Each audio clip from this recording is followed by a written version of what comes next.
You know, they say the key to success has one ingredient.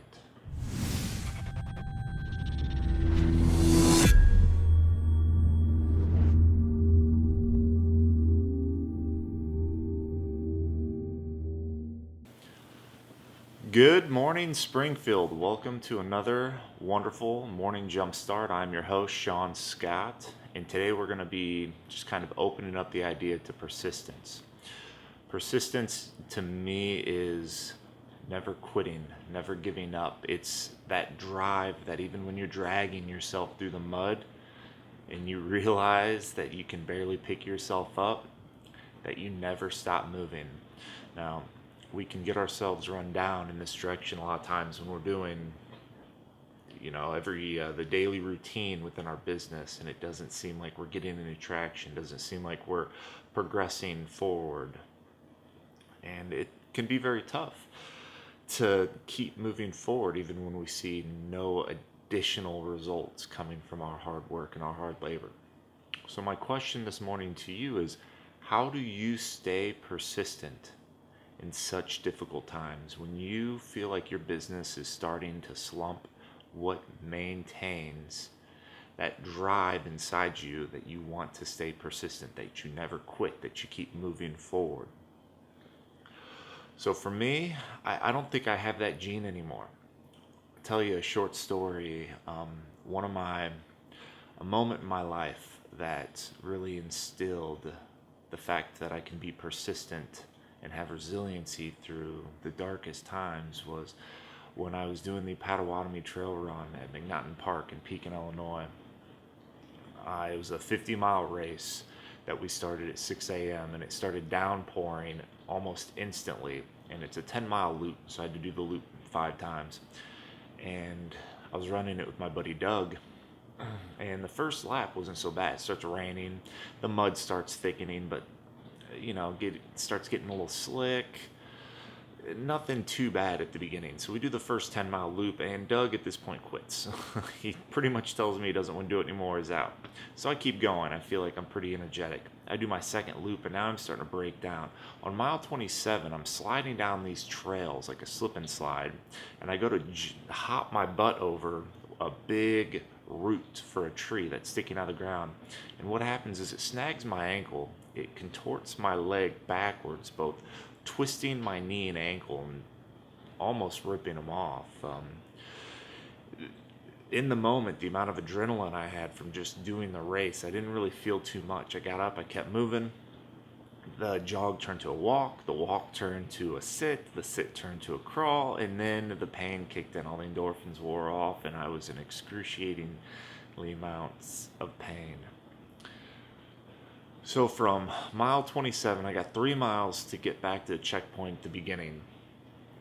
And I remember sitting there on mile 30, and I knew the individuals who were running the race. So they came up to me and they're like, "Sean, oh wow, you made good time." I laughed and I was like, "Yeah, I'm only on 30. And at that moment, I started doubting whether or not I was going to be able to complete this. My leg was janked up. I had 20 more miles to go. I was beaten up.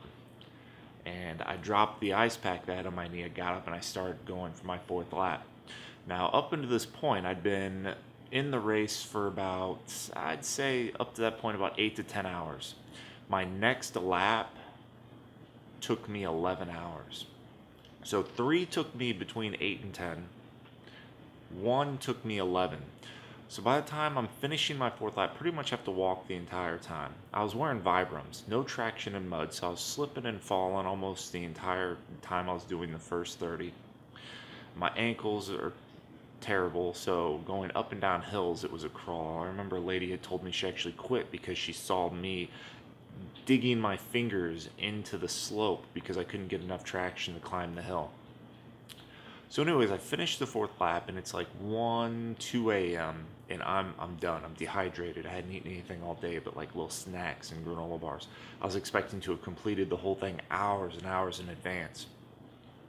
My family had been worried for hours because my phone had died. I couldn't contact anybody. My brother came down from Chicago, and it was pretty much a make or break. What do? I have 1 lap left. How do I finish this?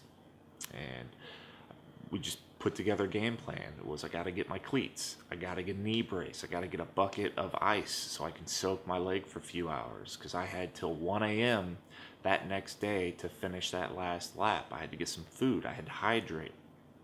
And my family essentially went to work on me like a team of surgeons, trying to help me get through, the pain that I was going through, and get me back on my feet. So anyways, 5 a.m., my brother tells me he's going to do it with me. So we get up at 6, and we start the path of finishing that last lap. And as soon as I get to the first hill, I pretty much almost collapse.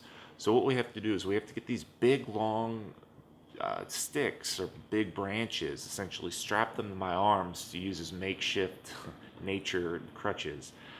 And then we start progressing on.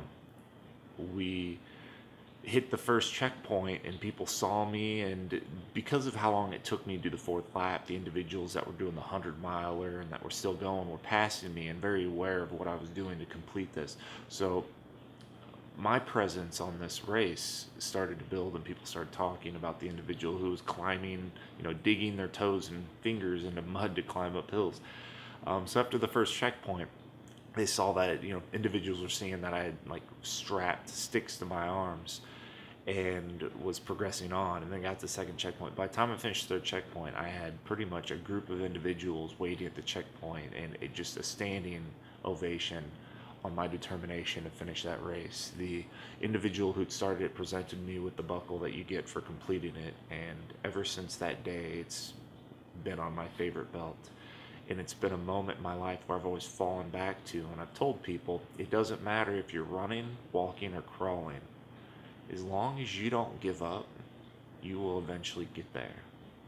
So, anyways, that's it from me this morning, guys. Thanks for watching, and until next time, you take care.